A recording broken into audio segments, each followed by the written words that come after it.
চট্টগ্রামে বিধ্বস্ত বিমান বাহিনীর প্রশিক্ষণ বিমানের নিহত পাইলট আসিম জাওয়াদ রিফাতের বাড়িতে চলছে শোকের মাতম। একমাত্র ছেলেকে হারিয়ে মা নীলুফা খানম পাগল প্রায়। ছেলের মৃত্যুর খবর শোনার পর থেকেই বারবার জ্ঞান হারাচ্ছেন তিনি। এদিকে শুক্রবার দুপুরে বাংলাদেশ বিমান বাহিনীর একটি হেলিকপ্টারে করে আসিম জাওয়াদের মরদেহ মানিকগঞ্জে পৌঁছায়। জানাজা শেষে মানিকগঞ্জ শেওতা কবরস্থানে তাকে দাফন করা হয়। মানিকগঞ্জ থেকে মোহাম্মদ সুজন খন্দকারের পাঠানো তথ্যচিত্রে বিস্তারিত জানাচ্ছেন সহকর্মী এসআই রাজ।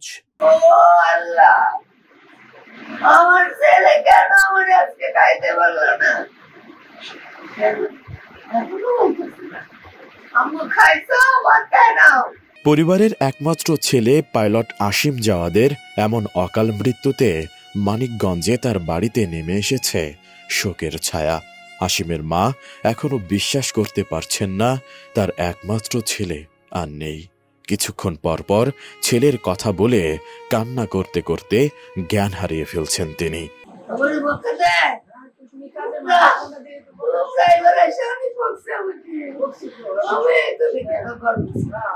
আমার ছেলে জার্নি করে এসে গাড়ি চালে এসে ট্র্যাক করেছে আমার রাতে থেকে একটা নিয়ে ছেলে মানুষ এসে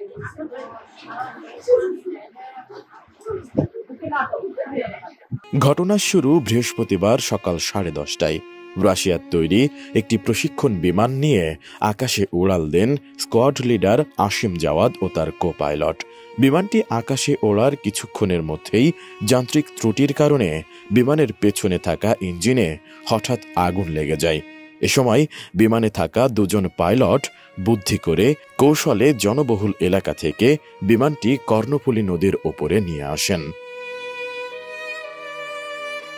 তারপর বিমানে থাকা জরুরি প্যারাসুট নিয়ে লাফিয়ে পড়েন তারা, কিন্তু দুর্ভাগ্যবশত স্কোয়াড লিডার আসিম জাওয়াদের প্যারাসুটটি খোলে না, উল্টো তার শরীরের সাথে পেঁচিয়ে ঘুরতে ঘুরতে নদীতে পড়ে যান তিনি।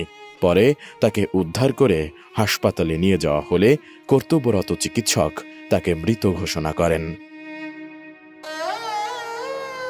মূলত বিমান থেকে প্যারাসুট নিয়ে লাফ দেওয়ার পর প্যারাসুট না খোলার কারণেই নদীতে ডুবে স্কোয়াড লিডার আসিম জাওয়াদের মৃত্যু হয়েছে বলে এটিএন নিউজকে জানিয়েছেন নিহতের স্বজনরা।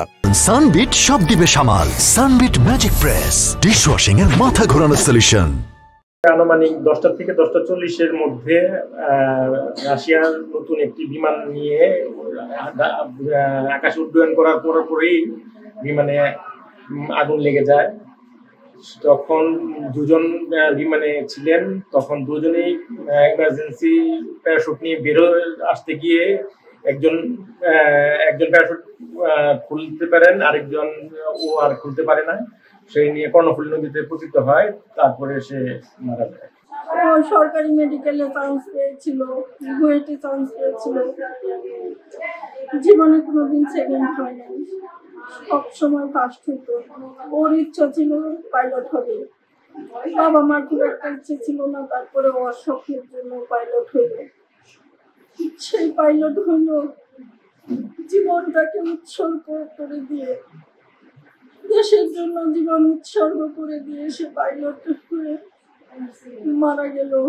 দুর্ঘটনাটা ঘটেছিল প্যারাশুট নিয়ে জাম্প করে, মানে প্লেনের থেকে যখন পড়ে তখন মানে সে উঠতে পারে নাই, মানে প্যারাশুট থাকার কারণে হয়তো উঠতে পারে নাই। তবে সে মানে চেষ্টা করছে হয়তো ওঠার জন্য, কিন্তু একজন বেঁচে গেছেন, আরেকজন মৃত্যু হয়ে গেছে। দেখা গেছে পিছন থেকে আগুন ধরে গেছে। পিছনে আগুন ধরার কারণে মানে তখন প্যারাশুট যে তারা জাম্প করছে, ওইটা ভিডিও ফুটেজে আরো দেখা গেছে। এখন সমস্যা বলতে হয়তো পানিতে পড়ছে, পেঁচায় গেছে, পেঁচা যাওয়ার কারণে হয়তো তার এই অবস্থা, সে উঠতে পারে নাই। আর শরীরে অনেক ধরনের সে সুতি কাপড়, তো পানি যদি খায় মানে সে শরীরে ভার হয়ে গেছে, তখন আর উঠতে পারে না।